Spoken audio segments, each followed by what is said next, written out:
is the first I've heard about it, so it's interesting. Trudeau talks housing. We have to start here because I saw this clip. So this clip that's on the screen here now, and it's a clip shared by Pierre Poilievre, and Poilievre says the Prime Minister deserves credit for admitting this. Let's fix what he broke. So when I saw this clip, I thought, what is the context? I found the context. I'll show you the full context, but we have to start at the meaty part because I didn't know that Trudeau was this self-aware.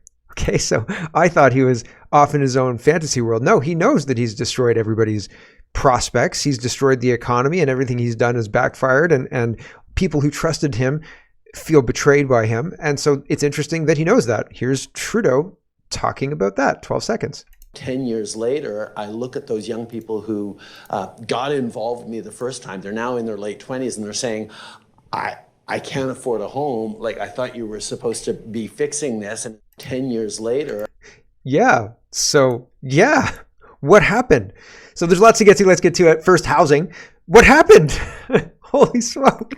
Right? Like, I thought you were supposed to be fixing this. So what's the context? Pierre Poilievre is using this, and like whoever does comms for Trudeau was absolutely pulling their hair out while he's rambling on about how people who trusted him 10 years ago are really, really ticked off right now because, hey, look at what you told us you would be fixing, and instead you actually broke. And here's the broader context. It's a minute and a half. I know too much Trudeau yesterday. Somebody said, we all know that it was too much Trudeau yesterday. That's why I give the Trudeau warnings. You can just fast forward through the Trudeau part. There's going to be another about a minute and a half of Trudeau. Here he is rambling. The part I just showed you with the, 10 years ago, people trusted me and I totally effed up. And they said, what the heck are you doing? That's at about a minute here. Okay, so here's the broader context for the clip I just showed you. Here we go. Biggest reason that I used to lean on young people so much is because young people are naturally both more comfortable with change and more naturally long-term thinkers.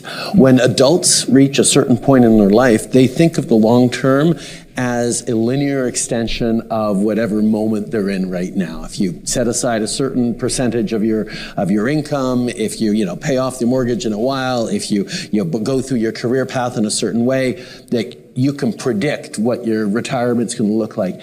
Young people are leaping from living at home to high school to university to living out on their own to starting a family. Everything is such deeply transformational that it's easier to draw on young people for a longer term thinking than the 4-year political cycle usually allows to. So for me, leaning on young people and bringing them in 2015 was a hugely important part of what shaped my entry into politics. And the irony is now 10 years later, I look at those young people who got involved with me the first time. They're now in their late 20s and they're saying, I can't afford a home. Like, I thought you were supposed to be fixing this, and instead the world has gone in the wrong direction. And you can say, look, it would have been way worse had we not made the investments we did. But that's really the thing that fed into me to the need in this budget to say, okay, there's something fundamentally shifted in our economy that young people don't have the kinds of opportunities they had before, and that's what we're trying to go at. Carbon tax, all of this, the flooding of the country with temporary foreign workers for jobs that don't exist. There are things that Justin, and what he's doing by saying the world went in the wrong direction is he's taking the blame off of himself and putting it on, the world, climate change or whatever. It's not the world that's happened to. It's Canada. And I mean, there can be arguments about UK, Australia, but if you look at the numbers in the US, their numbers are great compared to Canada. We don't have to be in the economic depression we're in.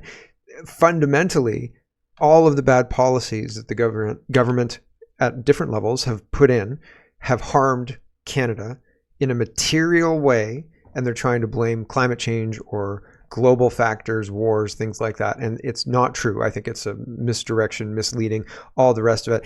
Justin Trudeau, we didn't have to have a situation where housing is unaffordable for Canadians, for people who want to move out from their parents' house or who want to buy a house just to have a house, et cetera, et cetera, et cetera. Houses and land should be cheap in Canada. We have an abundance of land, we have labor, we have all sorts of things, the technology to build houses. We should be able to do this.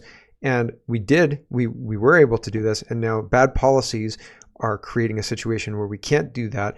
And that's on purpose because they're trying to drive us towards the SDGs, the Sustainable Development Goals, in order to comply with these UN mandated things, these UN mandated, it's like Kickstarter goals almost.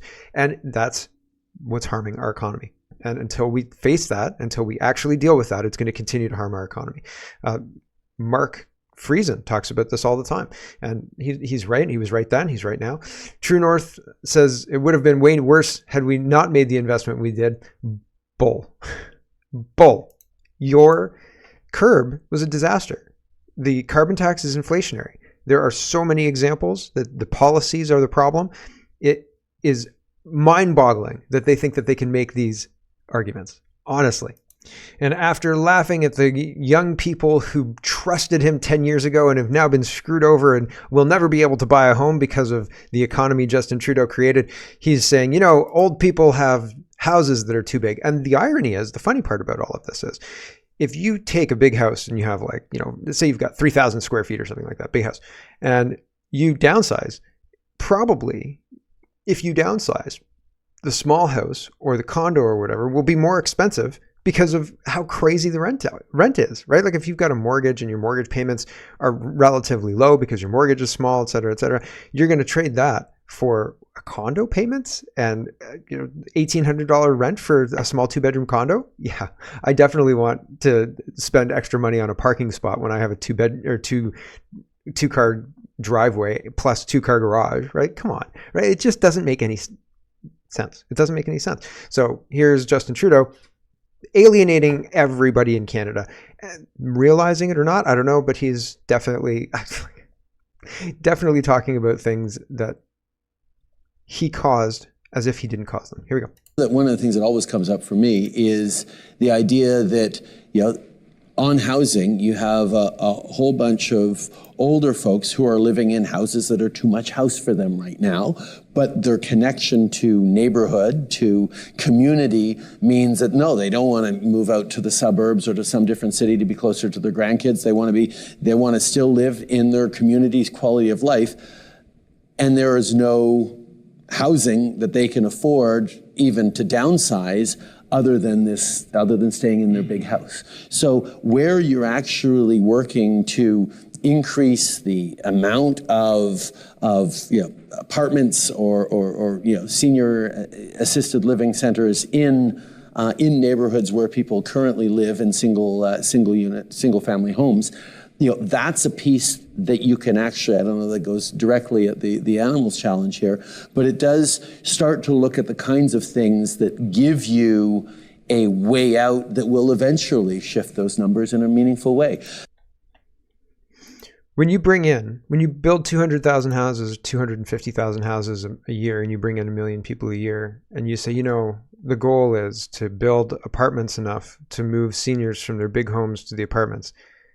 You can't be serious, right? Like there are a lot of comments across all of these clips that talk about how Justin Trudeau is not being honest or is somebody who's delusional or stupid, et cetera, et cetera, et cetera. And they're just saying things that they think will stick or sound good. They've workshopped these sound bites and things like that. So they're just saying what they've been trained to say to respond to these kind of headwinds, et cetera, et cetera.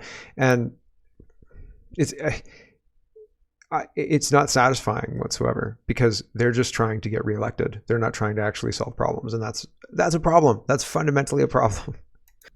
Here's a quick grab bag of governance. As usual, Larry Brock is taking aim at Larry Bolsonaro. And Larry says, did Minister Bolsonaro break the law? Minister's co-founder and former business partner will testify in committee next week to reveal who the other Randy is. Will he be as evasive and defensive as the minister? Time for transparency. More to come. So we'll see that. That's a tent pole. So now you're interested in something that's happening later in the week, right? So we'll see what happens, right? Stay tuned for later this week when he gets to testify. I don't know. Like maybe what will happen is the NDP and the Liberals will shut everything down, and nobody will actually get to testify and answer any questions. And like that's happened a whole bunch, right? We've had a whole bunch of build up to something that's supposed to happen, and then oh man, right? Like defeat from the jaws of victory. But we'll see. Maybe this one will bear fruit. And I mean, we've seen some arrests. We've had some interesting exchanges on camera, but really nothing material yet. We haven't seen the government fall, which really they should have fallen a couple of scandals ago. Lauren says another departure in high-ranking city officials in Edmonton. Heather Hamilton, hired as a chief communications officer, a new role in February, is no longer with the city. I got a copy of an internal staff email yesterday afternoon about her departure, and it's the standard one. It says, "Hello, I'm writing to advise that chief communications officer Heather Hamilton is no longer with the city. Heather has been in the role since February, and on behalf of the executive leadership team, we thank her for her service. Please join me in extending best wishes to her in all future endeavors." So that's very interesting, right? And she was lots of fanfare when she was originally hired, right? And people had lots of wonderful things to say about her. There's this big long paragraph saying, 3 decades of communications, stakeholder relations, marketing experience, and other orders of government have given her insights into leading a complex organization. Her previous work at the Edmonton International Airport means she has already been part of building our cities for the future. Her leadership of diversity and inclusion initiatives at the Parole Board of Canada position her well to make significant contributions to our progress on these files. And now she's gone. She's fired. Lauren continues. She says she's the 8th person in a leadership role to exit the city of Edmonton since March 23, hired by former city manager Andre Cordbold, who left or was pushed out in March. I've written a bunch about the exodus of top bureaucrats here. So there's more to this story. Is Sohi cleaning house, or like what's going on? I don't know. But it's interesting to note when this happens. Also Guelph has kind of a weird underbelly of what's going on. Like CEOs come in and they're very expensive, like multi-$100 a year contracts. $300,000, $500,000 a year is not unheard of. $250,000 a year, like really, really high paying jobs to be the CEO and the CFO. And then sometimes the CEO is there and then the CFO gets removed and you're not allowed to talk about it and the city won't comment on it because, it's private personnel matter and so on and so forth. Nobody's talking about anything like that, but there's all this money being spent on like getting rid of bureaucrats who were brought in to do specific jobs, CEO, CFO, right? Complex jobs that have high paying salaries attached to them usually, but a lot of times the city people who do them maybe can't do them, maybe have been pushed along in their careers because they're woke or whatever it is. And so who knows, but like I don't think this is good, right? It looks like it's not good. I wonder who they were replaced with, right? I'd be interested to see who they were replaced with. So we'll see, but stuff like this happens in lots of cities and it usually is a bad indicator, but it's been happening in Guelph for 20 years. Like it's been happening in Guelph forever. So as soon as I knew about and understood like the structure of things, I looked into what was going on in Guelph. There was a guy in Guelph who was blogging about the corruption in Guelph City Hall. And then he got taken to court by some of them. And he had to take the website down and like he was slapped around pretty hard. And I thought like, wow, they definitely don't want to deal with the corruption. Like you get told if you expose them. Interesting, right? Very interesting. So this happened again 20 years ago because that was one of the things that brought it onto my radar. I thought, that's interesting. Like, why is this guy going to jail? And I looked into it and I thought, that's weird, right? So, and it's just gotten worse since then. So holy cow, right? But Edmonton, it seems like something weird's going on and I don't have an insight into what the weird thing is, but there's definitely something weird going on. So let's pay attention to that. Zoltan does a whole thread on Chrisa Freeland wearing hard hats. He says, what's up with the hard hats, Chrisa Freeland? A thread. Chrisa Freeland adopted a strange habit of wearing hard hats at her pressers in late 2022. The coincidence with a dramatic change in appearance and increasingly strange behavior. Notably, she started twitching and violently bobbing her helmeted head. Yeah, I mean, she's always kind of been twitchy, right? But this... I just muted the music. You watched me mute the music. Anyway, she's standing and twitching and moving around really strange. And there's lots of footage of her doing that. And here's a bunch of pictures in her wearing different colored hard hats and overalls, right? And it's just it's not strange because they're doing photo ops at manufacturing plants and things like that. So you have to be wearing hard hats, but it's calculated. It's meant to evoke emotion. They want to be seen as builders. They want to be seen as, able to solve problems. They want to be seen as competent. And they're none of these things, right? But they want to be seen that way. So they set up photo ops like that. Interesting, right? This reminds me of an elderly spider that traps a young spider to steal their youth, right? And restore. Here's Chrisa Freeland saying, Canada and the US are strong allies focused on creating jobs, economic growth, and prosperity for Canadians and Americans alike. It's always a pleasure to meet Secretary Yellen to discuss how we can further strengthen our partnership. It doesn't seem like the US and Canada are friends really at all. If we're friends, we're like Katie and what's her face in Mean Girls. We're frenemies. It's not a real friendship. Nobody actually likes each other. Everybody puts on fake smiles and pretends they don't notice the tension, right? It's a really interesting thing. But these two seem to be friendly. These two seem to like each other quite a lot. And again, it feels like they're all part of they've got some inner what's the word when you've got jargon, right? When you've got an inside language with each other, you've got inner jargon. These guys speak the same communist language type thing, right? They're all part of the same socialist, communist-ish club trying to transform, like George Soros. Everybody would say, oh, George, yeah, we love that guy, right? Everybody's speaking the same shorthand. But the public doesn't like that, right? I don't think Janet Yellen is very popular with the U.S. public. So it's interesting. Chrisa Freeland is visiting people. The G7 is going on right now, so that's something to note. Here is July 10th. There was a conference between the Government of Canada and First Nations, and the First Nations are calling out Justin Trudeau for, the hypocrite bad leader that he is. Here's just a minute of this. Here we go. Which chief? So we'll go to microphone number 1, please. You're disrespecting the Oh, sorry. I think it's too fast, but I listen to it at 2 times speed so often that sometimes I think to myself, is it at 2 times speed? Or here we go. Miigwech chief. So we'll go to microphone number 1, please. You're disrespecting the historic treaties. There wouldn't be a Canada if it wasn't for our treaties. You talk about nation to nation. There's a troublesome resolution. I don't even know if you look at all the resolutions. Resolution 35 dealing with treaty. We want to talk about nation to nation. You come talk to me. You don't come talk to this AFN table or whatnot. You want respect, you got to treat us the same. At least say hi on the street when I pass you. In the Natural Resource Transfer Act. No, we shouldn't be struggling in our own lands. We should be the Saudis of Canada. Why are our people sleeping on the streets?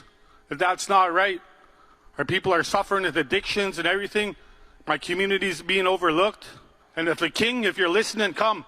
And if Trudeau, if you have balls enough, come to my territory. But I'm going to pass it to back. So calling them out, right? And that's the whole 3 minutes. People are calling them out, saying, get off your phones, stop pretending that you're listening to us, and open your ears and listen to us. And I feel the same way in more broadly in Canada and Canadian politics. At the municipal level, at the school board level, every level, nobody wants to listen to or deal with the problems.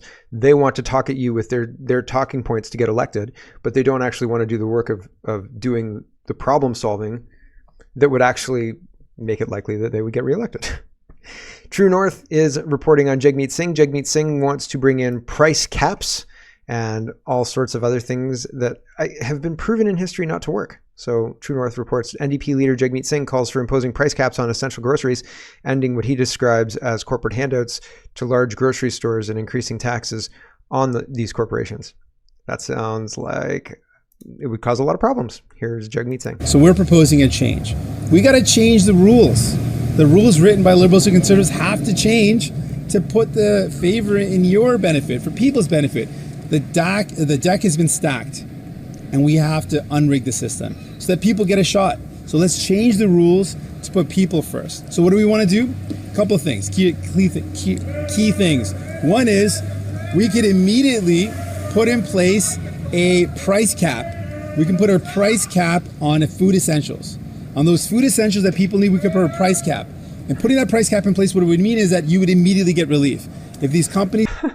If you say it 3 times in basically the same way, is that convincing? Like, what? We could put a price cap. We could put a price cap on things people need. We could put a price cap. Don't lower the prices, we would impose a price cap that would lower the price of your groceries. Secondly, Liberals and Conservatives gave these big corporate grocery stores massive corporate handouts to the tune of billions of dollars. We would end... He voted for that. And those... They celebrated Loblaws getting $12 million for fridges. Do you remember that? Corporate handouts and instead invest in people. And finally, we would make these large corporate grocers pay their fair share and reinvest that into giving people a break. You know how to bring down prices at the grocery store. Make it cost more for the owners of the grocery store.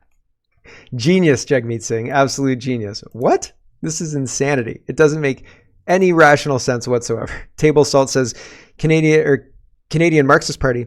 He wants to regulate the price of food. This is how famines and food shortages start. Yeah. Yes.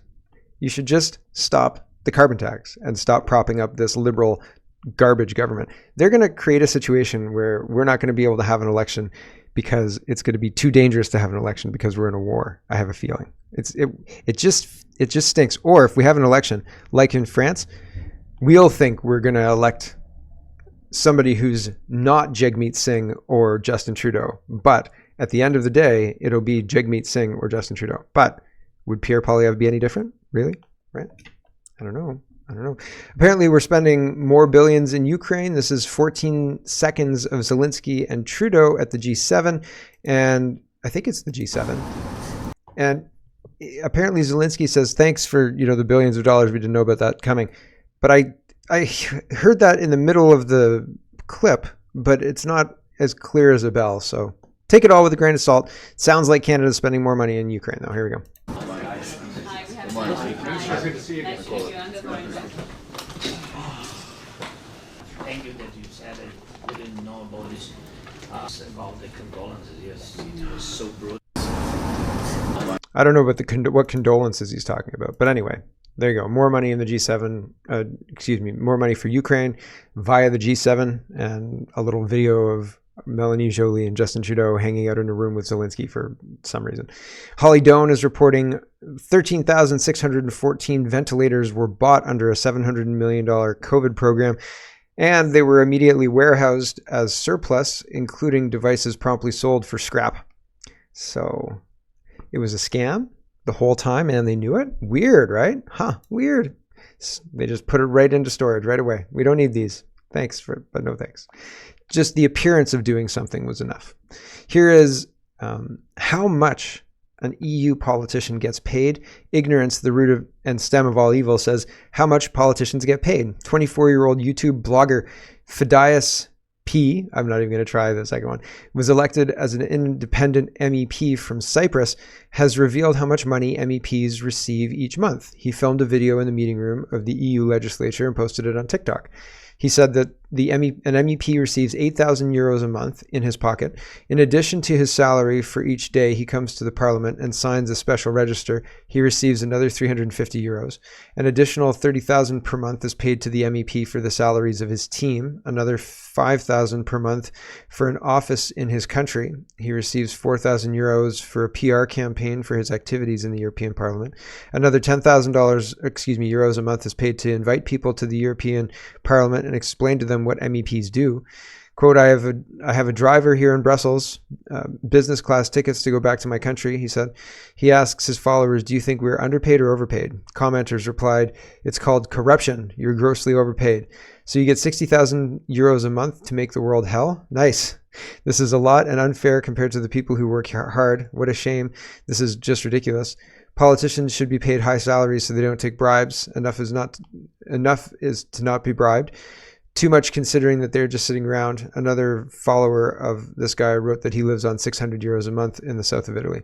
So pretty wild. That's a lot of money. Like, that's a lot of money. 60,000 euros a month. Like, that would incentivize you to, continue doing that as long as you can possibly do that, right? Like, you don't need to be talented or anything like that. You just have to convince people that you're working for them, right? And I'm working for you, but yeah, I've got a spa treatment this afternoon, and I don't know if I can meet. So I'm quite busy. Lots of working for you on the calendar, right? So hello, everyone. Thanks very much for watching. This is just a short version of a longer show. If you'd like to get the whole show, you can go over to CanadaPoly.com and sign up for a subscription. Just look in the drop-down tab for Shop and Donate and look for subscriptions, and you'll get immediate access to the full show. Love to see you. Thanks for watching, everybody. Have a wonderful, wonderful day.